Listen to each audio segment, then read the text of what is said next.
Hello दोस्त, कैसे हो आप लोग। और आज मैं आपसे ये एक सवाल पूछने वाला हूँ और ये सवाल ये है कि क्या लॉन्ग टर्म में हम पैसे लगाएंगे तो हमारे पैसे बनेंगे कि नहीं बनेंगे। इसका जवाब आप कमेंट में मुझे दें कि लॉन्ग टर्म में पैसे बनते हैं कि नहीं बनते हैं। मैं लाइव प्रूफ के साथ आपसे ये बातें करूँगा। ये अलग अलग चार्ट में, ये चौथा वीडियो है, अलग अलग चार्ट में मैं आपको दिखा रहा हूँ कि लॉन्ग टर्म में पैसे कैसे बनते हैं। टाटा मोटर का चार्ट है और मंथली चार्ट है, आप खुद से भी लगाओ और खुद चेक करो, ठीक है। इसमें मैं मार्क करता हूँ क्या मंथली चार्ट पे ये जो मार्किंग हुई है इसमें पैसे बने कि नहीं बने। 3 एरिया मैंने खींच दिया, इसका नाम दे देता हूँ 1, 2 और 3। 3 पार्ट मैंने दे दिया। जब 2009 में किसी ने पैसे लगाए तो 2009 में अगर पैसे जिसने भी लगाए होंगे और 2015 तक, 2009 से 2015 लगभग 6 साल में, 6 साल में उनके पैसे आराम से बने। लेकिन अगर कोई बंदा 2015 से लेके और 2016 में पैसे लगाए होंगे तो क्या उनके पैसे बने। ये रहा कब तक, 2020 तक, 2021 के शुरुआत तक, 2021 तक पैसे बने। उसके बाद से अगर वही बात करूं कि 2021 से अगर किसी ने लंबा लगाया होता तो 2024 तक उनके पैसे बने कि नहीं बने। ये सारा सवाल और जवाब, सवाल तो मेरा है, जवाब आप खुद से दो। मैं चार्ट पे 3 पैटर्न खींच दिया और तीनों पे आपको ये बताना है कि लॉन्ग टर्म तो तीनों हैं। शुरू के 2009 से लेके 2015 तक ये भी लॉन्ग टर्म है 6 साल के लिए, और उसके बाद से 2015 से लेके 2020 तक ये भी 5 साल के लिए हैं। उसके बाद से 2021 से लेकर 2024 तक ये 4 साल, ये भी लॉन्ग टर्म है।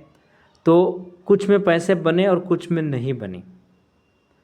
तो जिसमें नहीं बने, ऐसा क्या कारण था कि पैसे नहीं बने और आप नहीं संभल पाए, नहीं समझ पाए चार्ट को, चार्ट के पैटर्न को, जिससे आप फंस गए और आपके पैसे नुकसान होते रहे और टाइम वैल्यू भी जाता रहा। मेन रीज़न था कि आपने ट्रेंड फॉलो नहीं किया था। अगर ट्रेंड फॉलो करते हैं और लंबे टाइम के लिए पैसे लगाते हैं तो पैसे ज़रूर बनेंगे। जैसे 2009 से लेके और 2015 तक ये अप ट्रेंड में चल रहा था, भले ही ऊपर नीचे चल रहा था लेकिन ट्रेंड अप था, अप ट्रेंड में चल रहा था, इसलिए चार्ट ऊपर जाता रहा, प्राइस ऊपर जाती रही, आपको प्रॉफिट होता रहा। यही कारण है कि 2021 के बाद से और 2024 तक, 2024 के मार्च तक ये पैसे अप ट्रेंड चलता रहा और पैसे हमारे बढ़ते रहे। हाँ, अभी मैं शूट कर रहा हूँ, 3-4 महीने से मार्केट की स्थिति, कंडीशन ख़राब है और कंटिन्यू गिर रहा है, तो इसकी बात अलग है। स्टॉप लॉस आपने ज़रूर लगाया होगा। लॉन्ग टर्म के भी स्टॉप लॉस होता है कि मंथली चार्ट पे अगर ये लेवल टूट जाएगा तो हम बाहर निकल जाएंगे। अगर ऐसा ही कोई चार्ट आपके पोर्टफोलियो में है तो मुझे कमेंट करना, मैं उस पर मार्क करके एक लाइन दिखा दूंगा कि यहाँ से आपको बाहर निकलना है। वहीं पे 2015 से लेकर 2020 तक इसमें पैसे इसलिए नहीं बने कि इसमें डाउन ट्रेंड चालू हो गया था। चलो, आपने 2015 में यहाँ पे पैसे लगाए थे, इस वाले एरिया पे पैसे लगाए थे, उसके वजह से मार्केट नीचे गया, फिर ऊपर गया और फिर लगभग 1-2 साल तक उसी जगह रुका रहा। तो अगर आप सीखे होते थोड़ा भी, इसमें अगर आपने थोड़ा भी सीखा होता तो आपको ट्रेंड की आइडेंटिफिकेशन पहले हो जाती और आप बाहर निकल जाते हैं।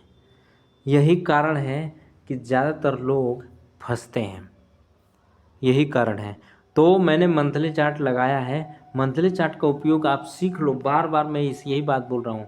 मंथली चार्ट का उपयोग ट्रेंड आइडेंटिफिकेशन के लिए किया जाता है और मंथली चार्ट का उपयोग सपोर्ट और रेजिस्टेंस का लाइन खींचने के लिए भी। तो अगर मैं यहाँ पे सपोर्ट की बात करूँ, जिस हिसाब से गिर रहा है, अगर यहाँ पे मैं सपोर्ट खींचता हूँ, आपके सामने लाइव सपोर्ट खींच के दिखाता हूँ।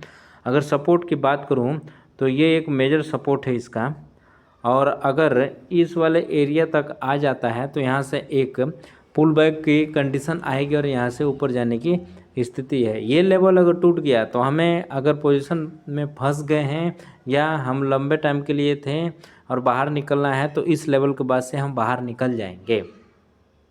तो कितनी आसान है मंथली चार्ट पे ट्रेंड आइडेंटिफिकेशन करना, सपोर्ट और रेजिस्टेंस का लाइन खींचना। ये सारी चीज़ें अगर आप सीखते हो, मुझे कमेंट करते हो, तो मैं आपको डिटेल वीडियो बना के दूंगा कि ट्रेंड के लिए कैसे हम फॉलो करें चार्ट को। अलग अलग चार्ट में चल के बताऊंगा। अगर आप किसी स्टॉक का नाम बताते हो तो उसमें भी चल के मैं बताऊंगा।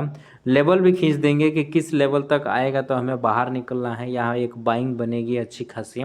ये सारी चीज़ें हम एक वीडियो बना के दे दूंगा। और मुझे आशा है कि आप वीडियो से कुछ सीख रहे हो, और सीख रहे हो तो आप प्रॉपर मुझे लाइक करें। अगर नहीं सीख रहे हैं, वीडियो अच्छा नहीं लग रहा है तो डिसलाइक करें, लेकिन एक बटन दबा के जाएं। तो मिलते हैं हम नेक्स्ट एपिसोड में, तब तक के लिए थैंक यू।